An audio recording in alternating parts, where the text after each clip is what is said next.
রোজ রোজ একই রকম মাছের ঝোল খেতে ইচ্ছে করছে না, চলুন বানিয়ে ফেলি দই বেগুন রুই। প্রথমে রুই মাছগুলোকে সর্ষের তেলে এপিটোপিট করে ভেজে নেব। ওই তেলের মধ্যে আরেকটু তেল দিয়ে শুকনো লঙ্কা জিরে আর রসুন কুচি ফোড়ন দেব, দিয়ে একটু ভেজে এলেই তার মধ্যে লম্বা লম্বা করে কেটে রাখা বেগুনগুলো দিয়ে দেবো।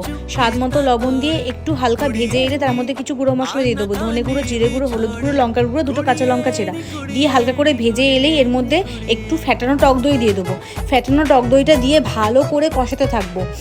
এই পর্যায়ে কষে এলে যখন জলটা শুকিয়ে আসবে তার মধ্যে দিয়ে দেবো সর্ষে পোস্ত আর কাঁচা লঙ্কা বাটা, সেটা দিয়ে একটু কষিয়ে গরম জল দিয়ে তার মধ্যে মাছগুলো আমি তুলে দেবো, যেগুলো আমি আগেই ভেজে রেখেছিলাম।